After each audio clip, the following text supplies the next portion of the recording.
Have you ever felt like sex stopped being about connection and started being about pressure? Like it became something you had to earn through effort, through silence, through compromise. Or maybe you noticed that whenever you said no, the atmosphere between you shifted. Something went cold.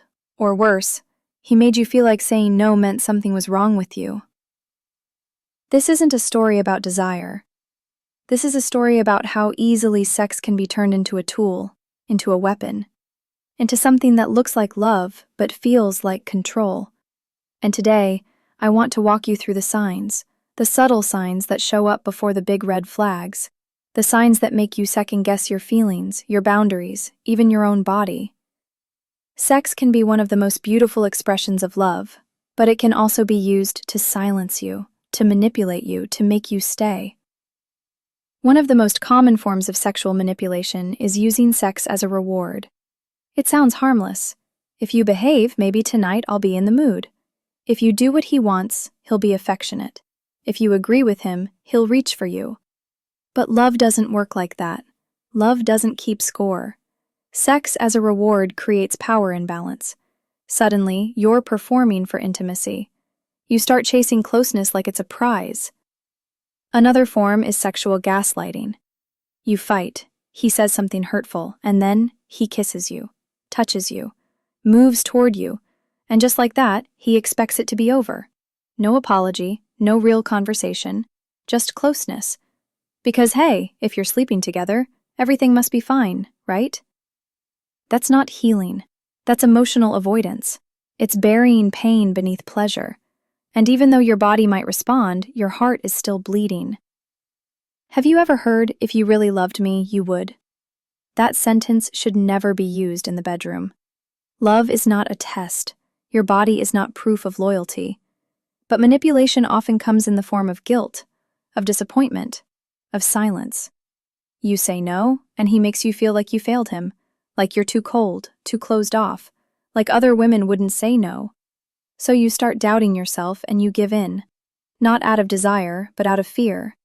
And that's not intimacy. That's emotional blackmail. Then there's the type of manipulation where sex becomes the go-to fix. Instead of talking about what's wrong, he reaches for you. Every argument ends the same way. The physical closeness replaces the emotional one. But intimacy without vulnerability is just a performance. And if sex is always happening instead of real conversation, you're not getting closer. You're just staying busy. You're avoiding the truth. And the truth is, your feelings deserve words, not just touch. One of the most subtle and dangerous forms of sexual manipulation is when someone uses it to keep you from leaving. He senses you pulling away. You're tired. You feel unseen, unheard. So he becomes soft, tender, desiring. He gives you what he knows you crave, so you'll stay.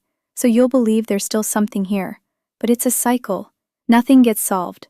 The same distance returns. And he only shows affection when you're on the edge. That's not love. That's control disguised as closeness. Sometimes manipulation shows up through complete disregard for your needs.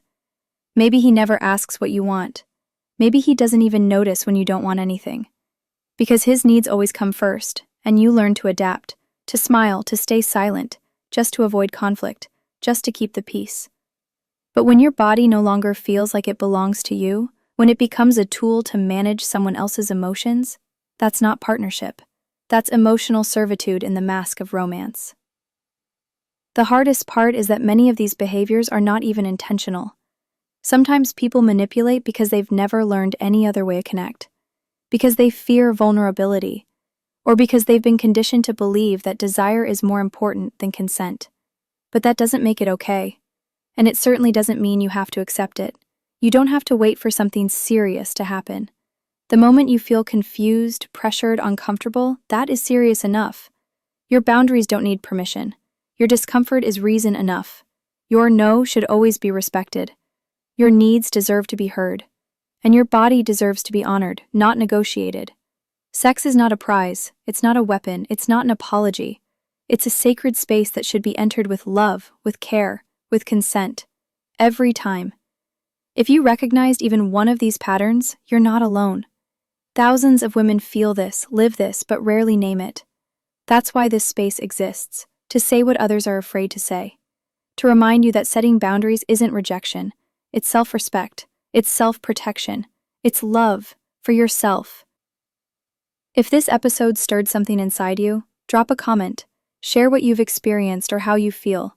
Subscribe to the channel and hit the notification bell, and remember, your no is a complete sentence. Your voice matters, and real love never needs to manipulate.